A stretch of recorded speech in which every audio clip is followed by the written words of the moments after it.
This is the common question.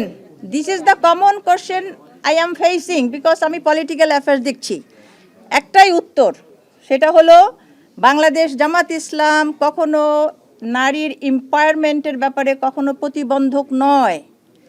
আমরা prepare হচ্ছি, আমরা আমাদের অ্যাডভাইজারি কমিটিতে আমরা ডিসিশন নিয়েছি। সেই অ্যাডভাইজারি কমিটি 43% ওমেন আছে পার্টিসিপেন্ট, সেখানে আমরা ডিসকাশন করেছি।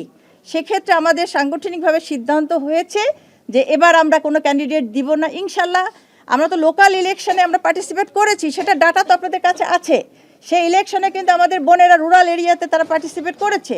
For the next election will participate, but এই ইলেকশনে আমরা নারীরা অবশ্যই অ্যাক্টিভলি আমরা কাজ করছি, যার ফলশ্রুতিতে আপনারা দেখছেন যে নারীদের উপরে বাধা আসছে। অবশ্যই অবশ্যই আছে, সুযোগ আছে। আপনারা জানেন আমাদের বাংলাদেশ জামাত ইসলামীতে নারীর যে রিফ্লেকশন যেটা হবে ইনশাল্লাহ বিভিন্নভাবে আপনারা জানেন আমাদের রিজার্ভ সিটে আমরা নারীদেরকে দিয়েছি। বিভিন্ন জায়গায় আমাদের দায়িত্ব যাদেরকে দেওয়া হয়েছে, বিভিন্ন গুরুত্বপূর্ণ দায়িত্ব আমাদের বোনেরা আছেন। সেটা ইন ডিটেলস বাংলাদেশ জামাত ইসলামীর সম্পর্কে যদি আপনারা জানতে চান, আমাদের গঠনতন্ত্র আছে, আমাদের পলিসি আছে, এগুলো আপনাদের জানতে হবে। আমরা এখানে যে লিস্টটা দিয়েছি টোটাল 15টা জায়গায় আমরা উইথ ডকুমেন্টস আমরা 15টা জায়গায় উইথ ছবি উইথ ভিডিও আমরা সাবমিট করেছি। এছাড়া আরও অনেক আছে। সুতরাং উনি অবশ্যই আন্তরিকভাবে শুনেছেন, উনি এই ব্যাপারটা পদক্ষেপ নেবেন। উনি বলেছেন আমাদের কথা, উনি মনোযোগ দিয়ে শুনেছেন এবং এই ব্যাপারে ওনার অবশ্যই পজিটিভ অ্যাটিটিউড আছে। উনি এই ব্যাপারে পদক্ষেপ নেবেন ইনশাল্লাহ। আপনাদের জামায়াতে আমির তিনি নিজে বলেছেন যে আসলে কোনো নারী দলের শীর্ষ পর্যায়ে যেতে পারবে না। আপনারাও কি আসলে তাই মনে করেন কিনা, আপনাদের ভাবনাটা কি আসলে একটু জানতে চাই আমি। হ্যাঁ আপাতত আচ্ছা, আমাদের যে বোনটা প্রশ্ন করেছেন এবং একজন ভাইও প্রশ্ন করেছেন, জোরে বলতে। আচ্ছা, শীর্ষ পদে জামাত ইসলামী শীর্ষ পদ, তার মানে আপনারা বোঝাতে চাচ্ছেন যে আমির হতে পারবেন কিনা। এখানে আপনারা জানেন জামাতে ইসলামী হলো ইসলামী সংগঠন, তাই না? আর ইসলামী সংগঠন ইসলাম মেনে চলবে, এটাই স্বাভাবিক। যেখানে আল্লাহ তাআলা পবিত্র কোরআনে বলেছেন আর রিজালু কাওয়ামুনা আলান নিসায়, পুরুষ হচ্ছে নারীদের পরিচালক। তো এখানে আল্লাহর এই নির্দেশটা, এটা কোরআনের নির্দেশ, এটা ফরজ। সেই হিসাবে কোনো ইসলামী সংগঠনে নারীরা নেতৃত্বে আসতে পারে না। আর আমরা এটা মেনে নিয়েই আমরা ঈমান এনেছি, এটা মেনে নিয়েই আমরা চলছি। সুতরাং শীর্ষ পদে নারী আসাটা গুরুত্বপূর্ণ না, গুরুত্বপূর্ণ হলো নারীর অধিকার আদায় হচ্ছে কিনা। আপনারা দেখছেন বাংলাদেশের গত 54 বছরে 2 জন নারী প্রধানমন্ত্রী দীর্ঘদিন ছিলেন, কিন্তু নারীদের সমস্যার কি সমাধান হয়েছে? নারীদের প্রতি সহিংসতা কি কমেছে? নারীদের অধিকার কি আদায় হয়েছে? তাহলে শুধু নারী শীর্ষ পদে থাকলেই যে একটা কিছু হয়ে যাবে, কথা তো ঠিক না। বরং নারী হোক আর পুরুষ হোক, যিনি মানবিক হবেন এবং মানবিক মর্যাদা দিবেন নারীদের পুরুষদের সবাইকে, আমরা এই ধরনের নেতৃত্ব চাই। এই জন্য শীর্ষ পদে আমরা আসাটা জরুরি মনে করি না।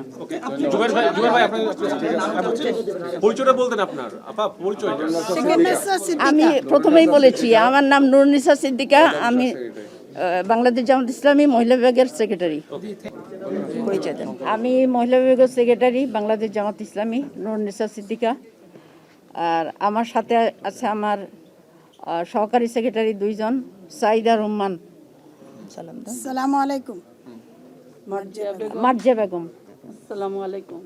আর আছেন আমার করম পরিষদ সদস্য এবং রাজনীতি বিষয়ক দায়িত্বশীলা ডাক্তার হাবিবা আক্তার চৌধুরী সুইট। আসসালামু আলাইকুম। আচ্ছা, এখন আমরা নির্বাচন কমিশনে যে বিষয়টা নিয়ে এসেছি সেটা খুব সংক্ষেপে আপনাদের সামনে তুলে ধরছেন আমাদের doctor Habiba Chowdhury. Assalamu alaikum wa rahmatullah. This is the first time Bangladesh জামাতে ইসলামী মহিলা উইংস থেকে আমরা এসেছি। This is the first time. আপনাদের সবাইকে আমি আমাদের পক্ষ থেকে আন্তরিক ধন্যবাদ জানাচ্ছি। আপনাদের সামনাসামনি হওয়ার জন্য আমরা এসেছি।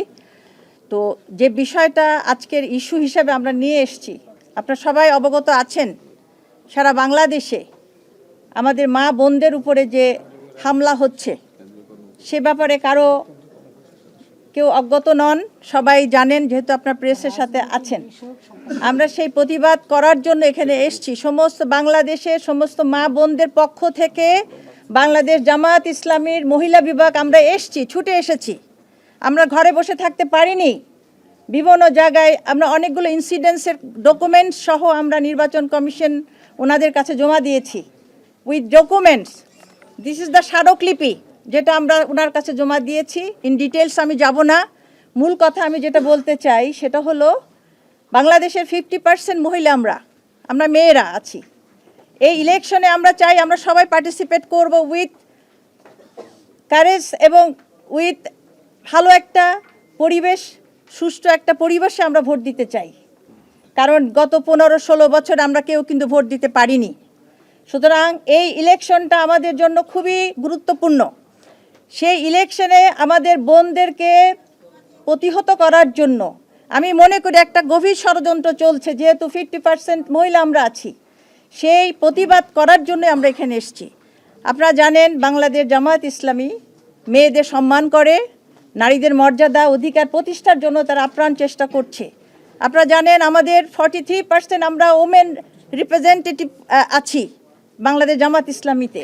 আমাদের অ্যাডভাইজারি কমিটি, আমাদের এক্সিকিউটিভ কমিটি, সেখানে আমাদের মোর দ্যান 40% ওমেন আমরা রিপ্রেজেন্ট করছি। সুতরাং এই অর্গানাইজেশন নারীদের মূল্য দিচ্ছে, সম্মান দিচ্ছে এবং আমাদের অধিকার দিচ্ছে। এই অধিকার সম্মান যাতে সারা বাংলাদেশের সমস্ত নারীরা পেতে পারে, এই মিশন এবং ভিশন নিয়ে আমরা এগিয়ে যাচ্ছি। আলহামদুলিল্লাহ, রুরাল থেকে আরবান এরিয়া সব জায়গায় কিন্তু আমাদের প্রতিনিধিত্ব আছে। আপনারা জানেন যে আমাদের প্রত্যেকটা জায়গায় আমাদের মেয়েদের মধ্যে, নারীদের মধ্যে কাজ হচ্ছে। আমরা তাদের লিডারশিপ ট্রেনিং দিচ্ছি, তাদের মধ্যে মানবিকতার কাজ যারা করতে পারে তাদেরকে ট্রেনিং দিচ্ছি। এবং আলহামদুলিল্লাহ বাই দিস টাইম আমাদের পরিচয় আমাদের সাধারণ নারীরা পেয়ে গিয়েছেন। এবং যারই ফলশ্রুতিতে এই বাধা আসছে, কিছু মহল, আমি নাম বললাম না, কিছু মহল এই অ্যাক্টিভিটিসকে পছন্দ করছে না। তারা মনে করছে ইলেকশনে যদি নারীরা কোনো দিকে ঝুঁকে যায় তাহলে এটা তাদের জন্য ক্ষতির কারণ হবে। আমি মনে করি এই প্রতিহিংসার কারণেই তারা আমাদের উপর হামলা চালাচ্ছে। আপনাদের মাধ্যমে আমরা প্রতিবাদ জানাতে চাই এবং আপনারা সঠিক চিত্রটা তুলে ধরবেন। আমাদের বোনদের উপরে কেন অত্যাচার হচ্ছে টু দ্য পয়েন্ট আপনারা অ্যানালাইসিস করেন, দেখবেন যে তারা আমাদের উপরে হামলা করছে। আমরা কখনো কারো উপরে কোনো সহিংসতা বা কোনো খারাপ কথা বলছি না। সুতরাং এই দাবি নিয়েই আমরা এসেছিলাম। নির্বাচন কমিশনের সামনে তাদের দৃষ্টি আকর্ষণ করেছি যে আপনারা নিরপেক্ষভাবে এই ব্যাপারে আমাদের সহযোগিতা করবেন এবং আমাদের সুষ্ঠু পরিবেশ সৃষ্টি করে দেন, যাতে করে 12 তারিখে আমাদের বোনেরা, মায়েরা সুন্দরভাবে ভোট কেন্দ্রে যেতে পারে এবং সুন্দরভাবে তাদের মতামতটা ব্যক্ত করতে পারে। কারো মত এবং তার চিন্তাকে বাই ফোর্স আঘাত করে আমাদের এই গণমানুষের, নারীদের অধিকারকে কেউ রুখতে পারবে না। ইনশাল্লাহ এই সাহস আমাদের আছে। যেখানে এই বাধা আসবে আমরা সেখানে প্রতিরোধ করব ইনশাল্লাহ। কেউ মনে করবে যে নারী অবলা, আমরা অবলা নই।